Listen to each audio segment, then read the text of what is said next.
بسم الله قال تعالى أفرأيت إن متعناهم سنين أفرأيت إن متعناهم سنين ثم جاءهم ما كانوا يوعدون ما أغنى عنهم ما كانوا يمتعون. walaalkay, do you know the difference enjoyment and happiness? farxadda iyo qofku inuu enjoy gareeyo waxa u dhaxay ma taqaanaa su'aasheeda waxa weeyaan saas la mid ah ma taqaanaa man as'ad an-nas qofka ugu farxadda badnaa koonkan cagta soo dhiga ma garanaysaa qofka ugu nolosha fiicnaa ugu farxadda badnaa ugu baraaraha badnaa ugu qiimaha badnaa ee koonkan iyo planetkan lugta soo dhiga walaalayaal. Allahu akbar. maanta waxaad u malaysaa inaynu awoodda saarnay jirkan wuxuu ka kooban yahay yiraahdaa ma taqaanaaye yaanyo iyo baradho iyo tamaanto iyo digir iyo galley iyo moos iyo waxaan waa waxaasoo isku dhajiyey weyn walaal.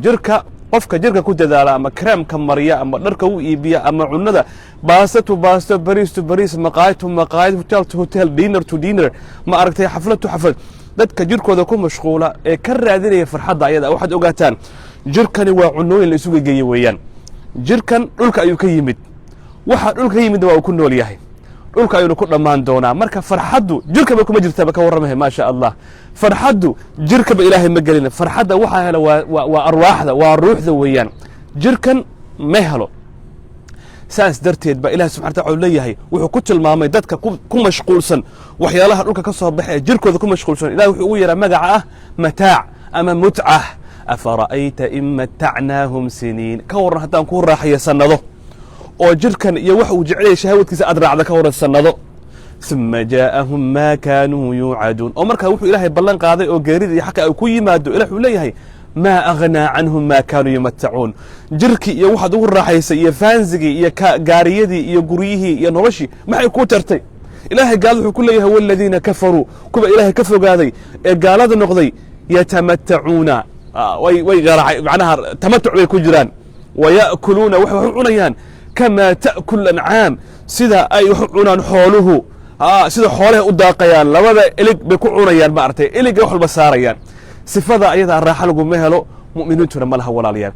qofka mu'minka ah meesha uu sacaado ka dareemo waa ruuxda weyn walaalayaal. ilaahay subxaanahu wa ta'aala isaga dhahaya fa imma ya'tiyannakum minni huda haddii ay ku yimaado xaggayda hanuun oo qur'aanka ilaahay ah oo wax xagga ilaahay ka yimid ah oo fariinta iyo ergada xagga ilaahay ka timid qofka raaca faman ittabaca hudaaya falaa yadillu walaa yashqa ma hoogayo mana halaabayo. haddaba jawaabtu waxa weeyaan qofka koonkan ku noolaa ugu farxadda badnaa maxamed buu alayhi salaatu wasalaam.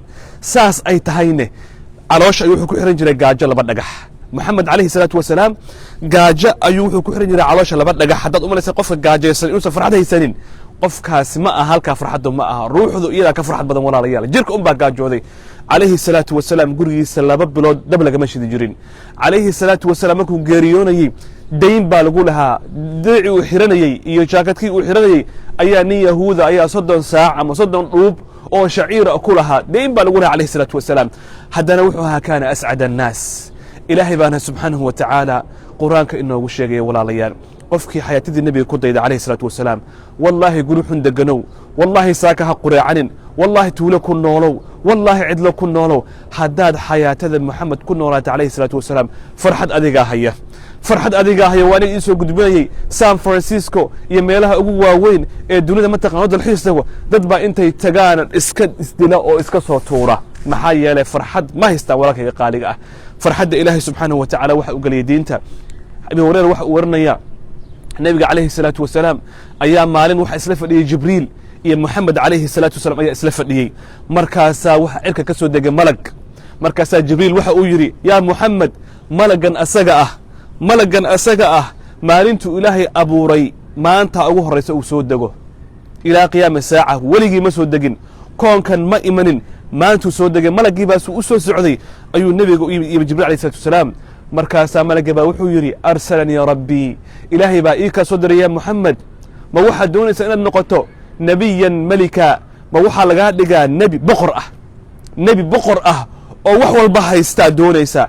markaasaa jibriil ayaa wuxuu ku yidhi yaa moxamed dooro bal waxaad tidhaahdaa waxaan doonayaa cabdan rasuula tawaadac lirabbika rabbigaada isu tawaaduci oo dheh addoon ilaahay ku xiran وما تقاناي أنا بقر أهين أيان دوني أولا ليال dadka isku mashquulinaya adduunyadan dadka isku mashquulinaya materialka dadka isku mashquulinaya jirkan iyo wax ma taqaanaa ee jeceshahay meel xun baad ka raadiseen walaalayaan diintu waxay noo tilmaamaysaa sacaadadu waa ruuxda weeyaan farxadu waa ruuxda weeyaan waa ruuxda quudiya qaar kamid ah saxaabada ayuu nabigu wuxuu alayhi salatu wasalaam markay ku yiraahdeen yaa rasuul allah waan ku jecelnahay nabiga ku dhahan waan ku jecelnahay markaas ku yiri hadaba u diyaal garow faqri u diyaal garow macnaha nabigu kuma dhiin hoog u diyaal garow waxa uu ku yiri faqriga kaaga degdeg badan sida ma taqaanay daadka markuu u durdurayo daadku uu macnaha wadooyinka u sameeyo uu ordayo sidaas la mid ah ayuu faqriga kugu soo fakan doonaa ku yiraahdaa adiga ay jeceshahay that means jacaylka nabiga alayhi salatu wasalaam faqri ku dareen